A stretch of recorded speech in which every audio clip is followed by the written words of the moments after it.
I think I know the person who was behind the breakfast this morning, and wasn't that just amazing?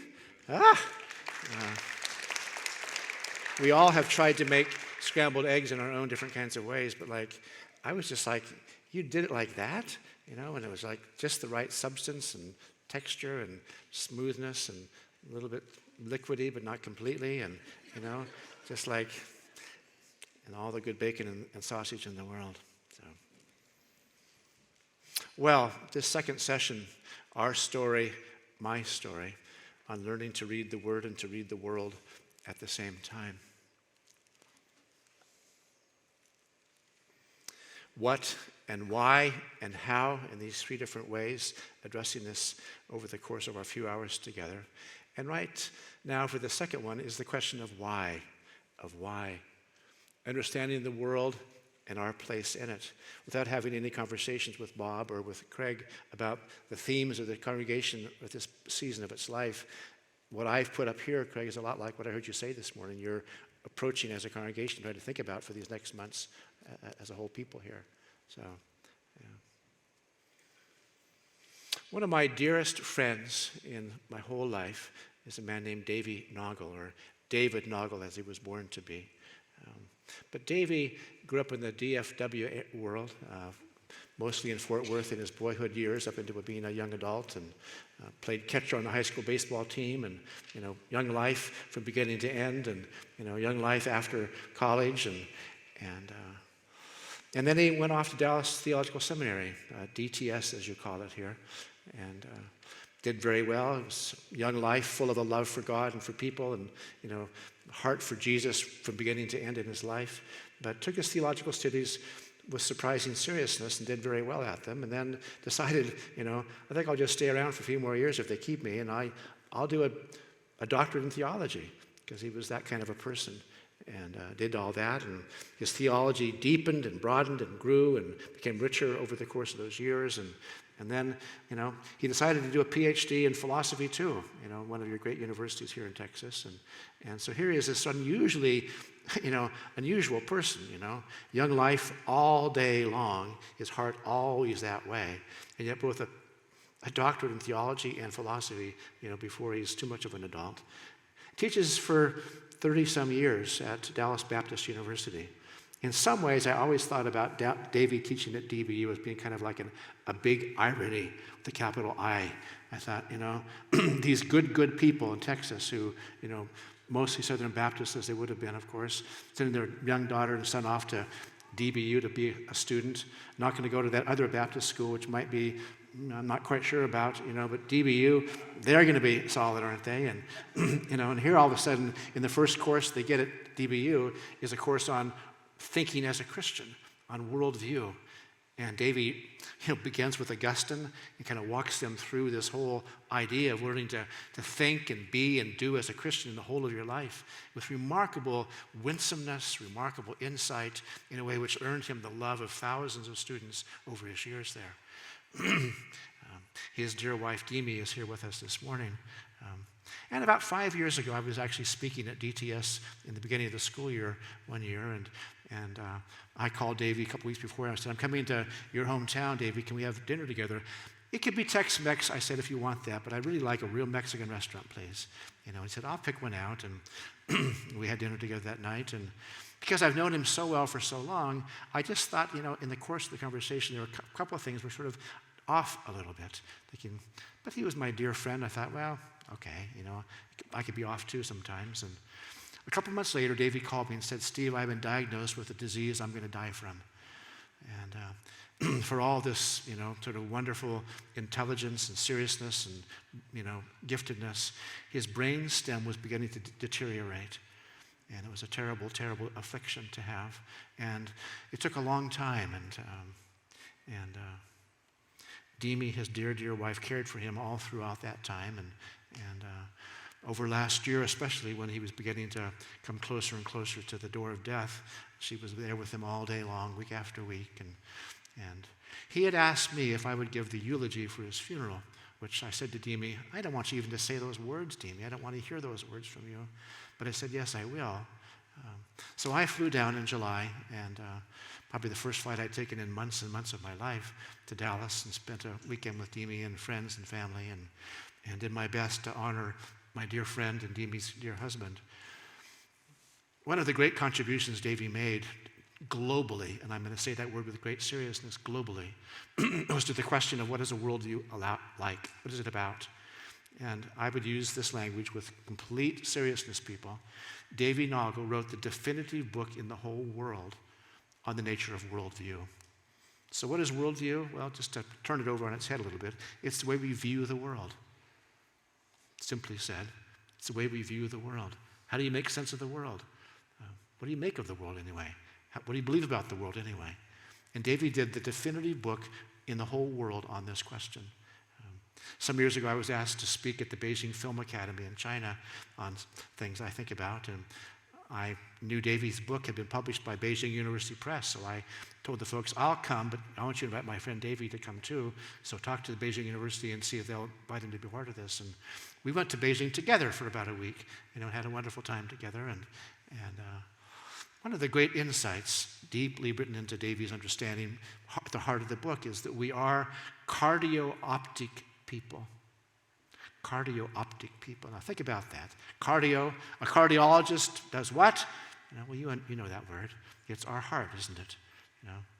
Optic, well, how do you see? What do you see? And Davy's argument was that we see out of our hearts. All day long, we see out of our hearts. Whether we're a street-level hedonist walking through the corridors of Austin, Texas, whether we're, a grand secular humanist teaching at a, UC Berkeley or Harvard of the world, or a UT of the world, whether we're a Buddhist, a Hindu, whether a Muslim, a Jew, or Christian, whatever we believe about the big things of life, Davy's argument was we see out of our hearts. So the question, well, what is your heart like then? It's why, of course, we're given in the scriptures these very important kind of hard words. Guard your heart, because out of your heart everything else comes. In the Hebrew anthropology, and as Christians, we are more even deeply Hebrew, right? Because most of the scriptures is a Hebrew text, a Hebrew world, a Hebrew worldview. In the Hebrew worldview, the heart is the center of everything. Everything comes out of our hearts. Guard your hearts, because out of it, everything else comes. So Davy's argument is that we are cardio-optic people. It's quite an important argument to make, actually. Well, cardio-optic, of course, the question Jesus asks all of us is, but do you have eyes to see? Do you have eyes to see? Now, it isn't, of course, do my optic nerves work right? It maybe is a little bit that question. But more deeply, it's a question of our hearts. What do you see, and why do you see what you see? Can you see this? If there's a paradigmatic parable of all the parables, it's the parable we call the Good Samaritan, isn't it? Begins in a university town, sort of, expert in the law, got all A's in law all day long in his life. He's an expert in the law, the text puts it as. He wants to play a game with Jesus, a university academic game with Jesus, and says, so, what about this? He wants to really know, who are your teachers, Jesus? Where'd you go to school? Because I'm the expert, and you're just like, who are you? People saying things about what, to whom? And they go back and forth. Jesus won't play that game with them. And finally, Jesus says, hold it, I'm just going to tell you a story. And the story we know is the Good Samaritan story, we call it. And of course, it begins with whom? People a lot like this expert in the law, two of them, who were, important religious figures, in the world of first century Palestine, on their way to Jericho, that sort of winding, cavernous road going down from Jerusalem to Jericho. And they see what? A man beaten up, left by the side of the road. And they have no eyes to see him, though, do they? It isn't their optic nerves don't work. It's that their hearts, in some ways, don't work. And so they have no eyes to see a neighbor. They pass right on by with utter indifference. And of course, the great surprise of the story is this person who shouldn't have stopped at all, shouldn't have seen him at all, is a Samaritan. I won't get into an exegesis or long thought with you about this story. You know the story very, very well. But the story, of course, is about, do you have eyes to see? Do you have eyes to see? Because you see, that's such a great, great question for all of us. And the eyes to see is about the question, well, can you see the forest and the trees at the same time? Can you see the forest and the trees together? I'm going to offer you two big words here, which you don't have to spell right or even say again ever in your life after this morning, but I find them to be helpful words, and we'll talk about them a little bit this morning. But they're the words metanarrative and narrative. Metanarrative and narrative. And metanarrative is a word which basically says, what is our story as human beings living in the world? In Terrence Malick's great film, Tree of Life, he argues, never naming names, never saying on screen, well, you see, this is the first chapter of the story of the creation. This is the second chapter, the story of the fall. This is the third chapter, the story of redemption. This is the fourth chapter, the story of the consummation or the renewal of all things. But he just kind of seamlessly makes his way through a story, and you have to have eyes to see to understand what he's saying, because he's not going to name names. He's not doing that. You know, when the CCM industry existed in Nashville, and I was there a lot in those years, you know, literally the CCM labels, the contemporary Christian music labels, would require of its artists that Jesus be named, you know, and enough times in every song for it to be officially a CCM song. That's terrible. You know, it's horrible, really. Should we be ashamed of Jesus as the name? That's not the point, really. But you could be an earnest lover of God and think, I have a song to tell about, you know, my dear friend who was killed in a car accident on Saturday night. I have dear friends whose music you know, who came to the studio on Monday morning trying to respond to the heartbreak of this tragedy on Saturday night. They did a song, a really good song. The CCM radio stations in America wouldn't play the song because it wasn't happy enough. Didn't have Jesus enough in the song that was about responding to the heartache of this terrible, terrible thing that had happened to them. I'm not going to go there beyond that moment, that comment right now, other than to say that Terrence Malick doesn't name names here. He just tells a story beautifully, cinematically, artfully, dramatically, with interest and weight, and the best people in the world who judge the best films say it's the best film in the whole world this year, 10 years ago. But you see, what he's doing is he says there is a great big story, a meta-narrative. But then there's, of course, the story of this family and the dad and the mom, the husband and the wife and the kids, you know, and the street they live on. And there's this and there's this. And you see all these smaller stories. But Malick's point is that the smaller stories take place within a bigger story.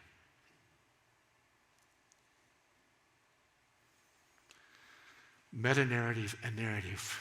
Forest and trees. Do you have eyes to see? Do you have eyes to see? To see what? The world that really is there. Whether we like it or not. Whether we choose it or not. Or whether we prefer it or not.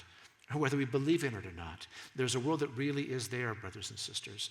And simply said, it's called reality. Reality. One of the most interesting stories to me in the New Testament is a story in John chapter 13, all the unfolding of Jesus' pilgrimage and his teaching and his life and the Word becoming flesh again and again in the pages of John 1 through 12. And then finally, the 13th chapter is him gathering his disciples to say, I have some things to say to you before all this is said and done, you know. But before I do anything else, I'm going to wash your feet. And the text intriguingly puts it this way. You can see these words. Jesus, knowing that the Father had given all things into his hands, and that he'd come from God and was going back to God, he rose from supper. He laid aside his outer garments, taking a towel and tied it around his waist. Then he poured it into a basin and began to wash the disciples' feet. So, do you have eyes to see, my friends? And can you see in the text here that, in fact, Jesus was situated himself in the story, where he'd come from, where he was going. In the story of from creation to consummation, the beginning and the end. And because he knew where he was in the story, he knew what the story was, he was able to do this surprising thing of getting on his knees and saying, of course I will wash your feet. If I don't wash your feet, you're dead. You know, I need to wash your feet. But I can wash your feet as your Lord and Master because I know where I've come from and where I'm going. I know what the beginning of the story is and the end of the story. Therefore, I know who I am, what my story is, because I know what our story is. Do you get what I'm saying, people? I hope you do in some way. I'm watching your faces carefully right now. Do you have eyes to see? Well, the ReFrame series is clearly and simply said, it's about this. reframing the way we see the world, the way we live in the world. We are storied people as human beings. We are a story-formed people as a congregation like Grace Church is, like we are as God's people in the world. It's a story from beginning to end. And so the very first teaching is about we are storied people. And then, but what's the story? And it starts here and it goes all the way to here when it's all said and done. It's just simply what John 13 gives to us. I know where I've come from. I know where I'm going. And therefore, this is what my life has to look like then, because I know what the story is about. To reframe the way we see the world, creation is what? Again, watch Tree of Life, Terrence Malick, Austin, Texas, the best film in the whole world when it came out. Creation, the way the world ought to be. If we're going to reframe the way we see the world, we need to see the beginning of the Scripture story as the way the world ought to be. Genesis 3 tells what story? Well, what happened, the way the world is. A wounded, broken, fallen, distorted world. Our loves become disordered now. Redemption is what? It's the way the world can be.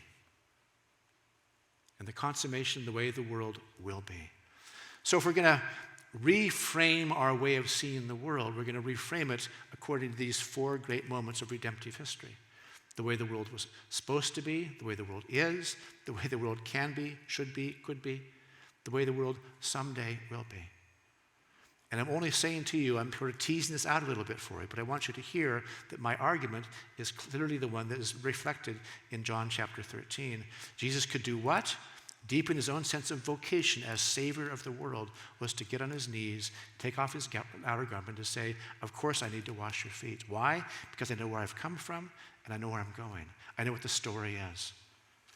I won't be, long with you about that, but I want to say it enough times that you hear what I'm saying. So that time I met with Davey at the little Mexican restaurant downtown here in Dallas. I've been asked by DTS to come and begin the school year talking about the relationship of the idea of vocation to theological education, and to set the year off for them. And some of you know Daryl Bach, good man that he is, and he invited me to do this, and he interviewed me for his podcast, and he was the one who kind of made sure it all happened very well that day. But I said to Daryl, I'll come, Daryl. Yes, I'd love to come be with you, but I want to invite one of your own best graduates, a good friend of mine, the chairman of my board at the Washington Institute, to come with me. Because I think it'd be interesting for him to be, and I'd be in conversation, rather than me just speaking to you. How about if we, in fact, sort of say, as I believe deeply, that the Word has to become flesh? How about if our conversation becomes embodied in my friend Hans Hess, who has a restaurant now? In fact, more than one restaurants all over America and some of the world. And what's he do? Well, it isn't fancy pants. It isn't like a fancy steakhouse here in Frisco, Texas. It's actually just like a place that makes hamburgers, And he makes lots of hamburgers, and he calls it Elevation Burger. But when you walk in, what do you see on the sign? Burgers the way they were meant to be. Meant to be? A very well-known seminary in America I will leave unnamed to you. One time a few years ago asked me if they could bring their students down to talk about some of these ideas for a week in Washington. I said, okay, we'll host you. And they came, and we went to here for one day, and here for another day, and here for another day. And I brought them to Hans's restaurant one day to have lunch with him, just to have us talk about his work as a hamburger maker. And these good people from a good seminary, who said to him time and again in the course of the lunchtime, but Hans, how can you say you're serious about your faith at work if there's no sign in the building that says that you love Jesus? Where is the John 3:16 sign after all? Burgers the way they're meant to be. Come on, Hans. You're hiding your faith? Is that it? I was grieved over that, actually. I thought, don't you have eyes to see, people? Because he's just inviting you to come into this store, and he's saying, burgers are where they're meant to be. And you see, it's not very far away from Jesus' very first story, the parable of the seed and the soils. He just tells a story, and he says, if you have ears to hear, then hear. And he walks away. Go back in the text and look at it. He doesn't explain that story. He just says, here's the story of a man who had seed, and he threw it here, and here, and here, and here. If you have ears to hear, then hear. And he walks away. Well, my friend Hans created a really good hamburger. It says, if you have a tongue to taste, then taste. If you have eyes to see, then see. A few years ago when Men's Health, one of those magazines that we probably shouldn't look at very much in life, but it's just full of so out-of-this-world abs, of course, all day long. But they had this burger smackdown national hamburger contest. Like all the places you can imagine and probably not imagine that can make hamburgers. You know who won? My friend Hans's Hamburgers, the whole shebang, Best hamburger in America by Men's Health, tasty and healthy at the very same time. The way burgers are meant to be, he put it on his sign. And the seminary students said, you must not really love God that much because you're just hiding your faith. Where is? I used to tease Hans. I said, Hans, aren't you really somehow like putting, in good elevation burger sauce, from a cross on the hamburger back behind the, you probably are really making them holy hamburgers, aren't you? Well, burgers are the way they're meant to be. And I brought him in with my friends at DTS just to talk about what a pastor's trained to do on these questions of a life in the world. Is the theology that you are nourishing here creating a theological imagination, a pastoral imagination that actually understands that most people you're going to pastor work in the world? Even though you see them in church, they don't live in the church. They actually go off to work in the world week after week. What you're teaching them to do theologically is to read the Word and to read the world at the same time. Is that what's going on here at DTS? I wanted my friend Hans to come and in some ways embody that, incarnate that urgency and that importance before the students and faculty at Dallas Theological Seminary. Meant to be, though? Let me just press in with you. Meant to be, meant to be, meant to be. You see, it's grounded in a way of seeing what ought to be, of what was supposed to be. Yes, what's meant to be. I don't know what the marriage supper of the Lamb will all be about. I look forward to it, The very first thing we'll do together in the new heavens and earth will be what? Have supper together. You think, well, good for you, God. Wonderful, wonderful, wonderful, wonderful to have, like the very first thing you're planning is we're all going to get together at a big, huge, long, holy table across the whole universe. We're going to eat together. The very first thing we're going to do together. The marriage supper of the Lamb. I told Hans again and again, Hans, I can't promise you this, because I can't promise this to you, but I think that for you to do your darndest right now to make a hamburger that's healthy and tasty together, well, it's an eschatological hamburger, I said to him. Now, eschatology is the branch of theology that talks about the last things or the final things, in the world. I said, I can't promise you your hamburger will be there, but I do know that the table will not be one where on this end are healthy things and this end tasty things. It won't be like that. It'll be somehow in God's own wonderful cosmic God imagination. It'll be all together at the same time, healthy and tasty at the same time. So I said to Hans, for you to do your best now, to not fry your fries in that stuff, but to fry it in what? In olive oil. Why? Because olive oil allows our stomachs to actually to deal with it better. And I'm not 18 anymore, and I can't eat everything all the time. I need food actually that's better for my tummy than it used to have to be. So when I would eat lunch with Hans, with his healthy hamburgers, meat kind of from cows that were healthier than not, fries from fried olive oil instead, I would go back to my work taking no Tums at all, no antacids, just thinking, well, good for my stomach and good for you, Hans, And I can't promise you, but something like this will be on that long table, won't it be, Hans? Because it'll be, all healthy, all tasty at the very same time. So for the work of our lives somehow to point towards that, I think is pretty good, actually. Meant to be, grounded in a way of seeing what ought to be, what was supposed to be, yes, what is meant to be. Maybe you have seen the new film called Being the Ricardos. Born, of course, of the 50s, serial TV drama, comedy, I guess it was more than drama, but I Love Lucy. And didn't we all love Lucy? And Desi, of course, loved her the most of all. And here's, of course, the actor and actress playing their parts in the film. And didn't they just love each other and just laugh and laugh and laugh and laugh? Well, yes, on screen they did, but you see, Desi was a serial adulterer, too. And that's the hard edge to this story, the film that's been put out in the last few weeks. Because they laugh and they do this, and it's the course of a week in the life of the TV show. And they laugh, and all of America and the world laughs and laughs with them.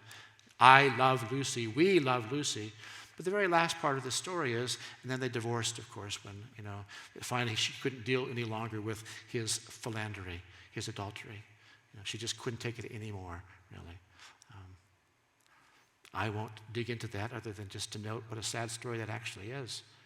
But maybe you read this article that I read many years ago. Probably you don't read Esquire very much, like I don't read it all the time myself. But years ago, there was a fascinating essay called The Big A in Esquire magazine. This was not focused on the family magazine. This was Esquire magazine. The Big A. Like to sneak around, tell lies, feel guilty, try adultery. Was the title and the subtitle of the essay. In Esquire magazine, written by a guy named Harry Stein who lived in New York City. The first part of the essay begins with my friends and I were sitting around one night drinking, beer in a restaurant and talking about what else women we liked, and we liked them a whole lot. And then one of our friends walked in a little bit later and he looked bedraggled. We asked, "What happened to you?" And he said, "Well, I had a chance to start with somebody pretty special tonight, and I didn't." "Why didn't you?" "Well, she was already married."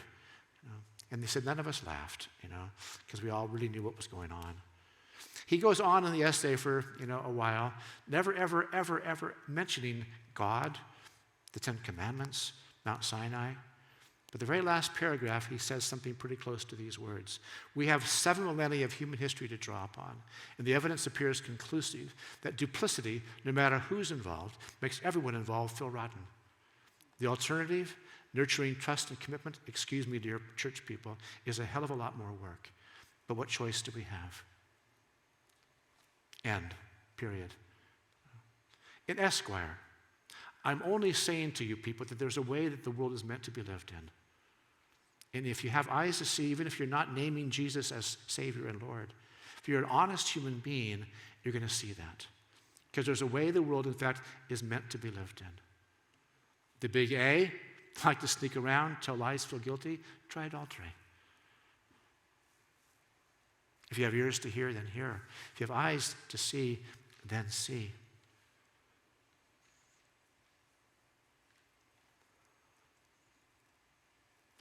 One of my great teachers is a man named Wendell Berry. He's a husband, a father, a grandfather, a citizen, a farmer, a neighbor, essayist, a novelist, a poet. The idea of his life is a big life. It's a complex life, like all of our lives are. We don't just do this. What are you? I'm a lawyer. What are you? I'm a farmer. Well, that's a part of your life, but of course, the idea of vocation is a deeper idea. It's a bigger word than that, because it has to cover the whole of your life. If it's to be an honest question about who you are and why you are, and then therefore what you do, it has to somehow cover everything.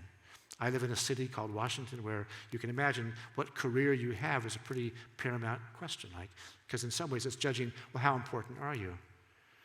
Not trying to be mean to people or to be, bad to them. I would often respond to the question, well, I married to Meg. I'm a father to my children, and I'm now become a grandfather, and I'm a neighbor and a friend. And yes, I also, in my work, I do this, I wanted in some ways just to kind of push back on the idea that somehow my career was all that who I am, that my work was all of who I am. My work is an expression of who I am, but it isn't all of who I am. So the question of soul, that Pixar film, The Jazz Pianist, it's really that question from beginning to end. So who are you? Who are you, Joe Gordon? Who are you? What's going to matter to you in your life? It was the same question Lightning McQueen got in Cars. So who are you, Lightning McQueen? What's going to matter to you in your life? What are you really going to care? How are you going to order the cares of your life? Is your fame and ambition going to actually so dominate that in fact everything else is affected by, poisoned by your making your fame and ambition everything? It's Bell's question to Ebenezer Scrooge. You have a new master passion, Ebenezer. It's called gain. You've disordered your life. You've disordered your loves. And so you can see that this question of vocation is a question like that. When I've taught classes on vocation all over the place, I've almost always asked my students to read a series of short stories by Wendell Berry called That Distant Land. Because I want them to see in the language of a really good story what a vocation looks like in the real reality of life. I want them to see, in fact, that, this isn't an abstract word. It isn't like a word for, people who live in ivory towers. That people who live in ordinary places, who are ordinary, have ordinary lives, they too ask the same questions that you do. Just like Lightning McQueen did. Just like Joe Gordon, the jazz pianist, did. Just like Ebenezer Scrooge did. These are the stories of your life and my life. And Rhonda Berry has a book of poetry called Given. A book of essays written about him a couple of years ago was called The Given Life. They're windows into, you see, Berry's own sense of the world we live in, the big story, the great story, the grand story, the meta-narrative. Because he says, in fact, there are ways that are given for us as human beings if we're going to flourish as human beings. And they're not finally up for grabs. It isn't that I can walk around this table and say, well, you see, you can choose the world you want to live in, and you, and you, and you, and you, and you, and you. We can all sort of create the universe we want to live in and say, okay, I'm happy. Because the reality is that there's a big A. You like to sneak around, tell lies, feel guilty? Well, try adultery. Why is that a hard question? Why is that a reality that's hard actually to handle in our hearts? Because you see, there's a way to live in the world. There's a way that hamburgers were meant to be. We were meant to live in a certain way. The story actually is the world that ought to be, the world that is, the world that could be, the world that someday will be. That's the meta-narrative. That's the our story idea. And our own individual lives, our own individual stories only find their way into a deeper, truer happiness if, in fact, we live with some connection, some coherence between the big story and our own story, between the meta-narrative and our narrative. Some years ago, I was invited to a breakfast at a restaurant in D.C. by two executives from the Mars Corporation. Mars makes M&Ms along with a lot of other stuff. One of the big efforts they make in Texas is in Waco. They make a lot of Skittles in Waco, Texas, by the way. But they sell, if you have a dog, a cat, about half the pet food in the world is made by the Mars Corporation. So if you thought you had to feed them M&Ms, you don't have to do that. You actually could get better designed food for your dog or your cat, and they make about half of it in the world. But these two executives wanted to talk about a question one morning, 15 years ago. And the question was, how much money should we make as a company? One of them was the chief economist for the Mars Corporation. So for a company that makes about $36 billion a year, whose job is to set the economic policy, the business ideas in place for the company, for him it was a big question to ask. I said, why are you asking this question? He said, well, one of the three owners of the Mars family had asked me this year, how much money should we make as a company? I said, well, why that question though? And I pressed and pressed and pressed for probably 2 hours that morning, just saying, but why that question? Tell me about that question. But why does this question matter then? And finally, we decided to get it from the table and walk away. But in the next 2 or 3 months, we'd named this conversation we were having the economics of mutuality. Because you see, for a family-owned company like Mars, the question is not so much how do we position ourselves to, be sold next year. It is, how can we keep making money into the future? How do we sustain profitability? Now, I would never say that to sell off the next year is an evil thing to do in the world. That isn't my view of the market or of making money. But if you're a family-owned company and you want to pass this on to the next generation, for Mars, it's now 100 years as a company. Their desire is to keep making billions next year, actually, to put it quite candidly and frankly. So how do we do that? Well, the question we decided had to be a deeper set of questions than simply have you made the most money you could this quarter. But how are you going to create conditions to keep making money? Now, there are books written about this. I'm not going to go into lots of detail with you right here. I'm only going to say to you that I want you to understand that this question about making M&Ms was rooted in a deeper set of questions about what is business meant to be in the world? Is there a way a business ought to be done? Should it be like this? Could we criticize Milton Friedman in his economic paradigm in a fundamental way? Could we actually say, well, you ask a good question, Friedman, but you see there are more questions to be asked too if we're going to actually keep making money, if we're going to sustain profitability. We're going to have to ask the question maybe behind all these questions, is business meant to be something different? Should its mission be actually something more than that? Is the business of business actually something more like an economics of mutuality. And when I say mutuality, dear Texans that you are, with your own republic of hopes and dreams, I'm not arguing that making money is a bad thing. Again, underscoring for the Mars family and corporation, they're talking literal billions of dollars here. This is not an effort to give M&Ms away to the world next year, in some kind of creative, happy way. This is actually, how do we keep in business in a way that actually creates conditions where we can continue to be profitable? And we realize that to do that, we have to ask more questions. I finally gave them an essay by Wendell Berry to read about these things, called The Two Economies. I won't tell you more about it other than just to note it, The Two Economies. The chief economist said to me, "This is what we're trying to do, Steve. Can we talk to this man?" So I took them down to Kentucky to his farm, and we spent a whole day just talking through these questions of rethinking how economic life works in the world. Not to become a new socialist, la, la, la, la, la, la, la. Don't hear me say something I'm not saying at all. This is actually, but how do we, in the book they've now written, how do we complete capitalism?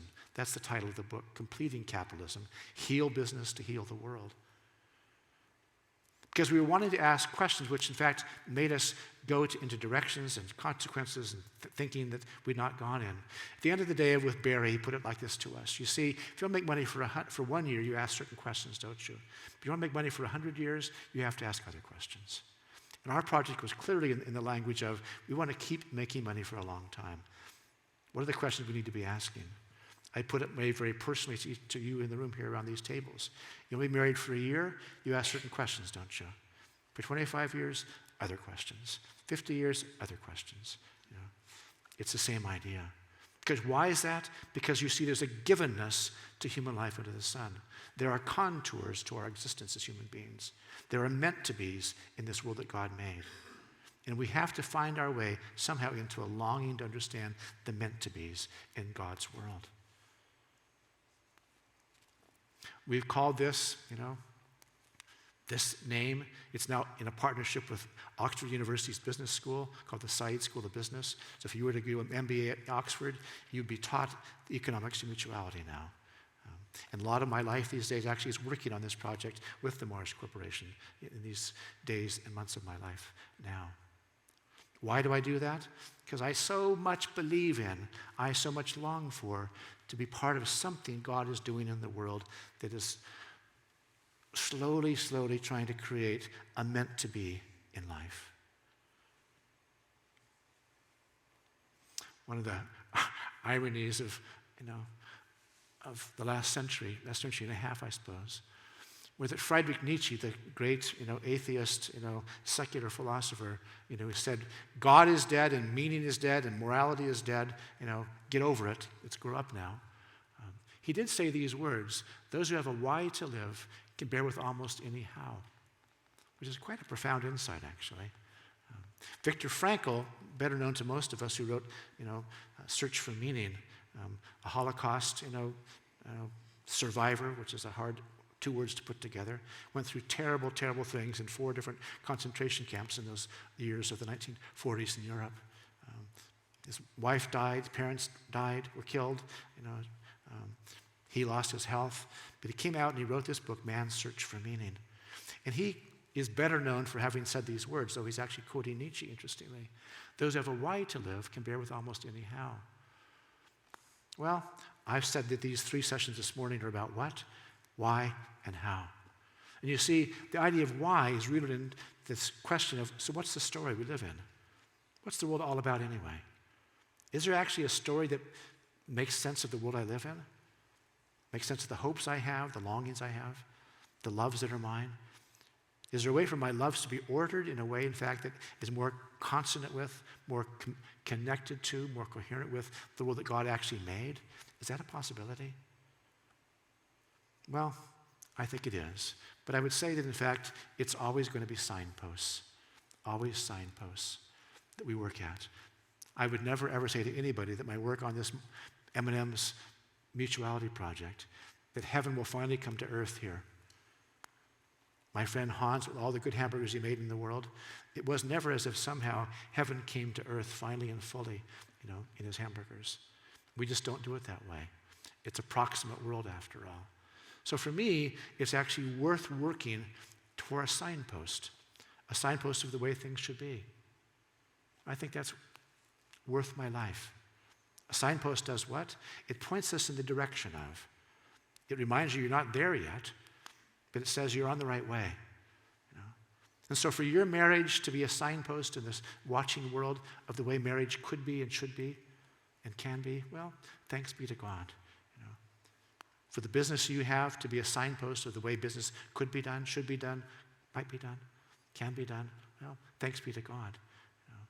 For all the things of our lives where instead we spend the 6 days of our labor outside of it, gathering together as a people here in this building week after week. You see, the stuff of life, I would say, at best is going to be a signpost. Even the most heartfelt, glorious worship you do on Sunday mornings, Greg, it's a signpost, isn't it? Because it's not everything, Not all the violins that ought to be here, and the cellos that ought to be here, and the guitars that ought to be here, and the trumpets that ought to be here, probably here. Not all the voices. But you see, we hope that we can somehow, even in our worship, create a signpost of the way worship someday will be, oh Lord, we pray. Amen.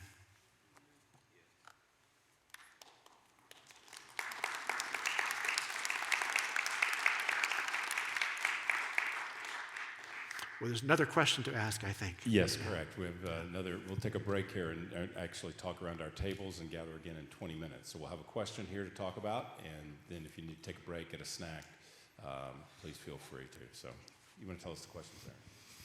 So think about the forest and the trees. What is metanarrative and narrative? And why does it matter for us to get the story right? What is meant to be, why is meant to be so hard for us?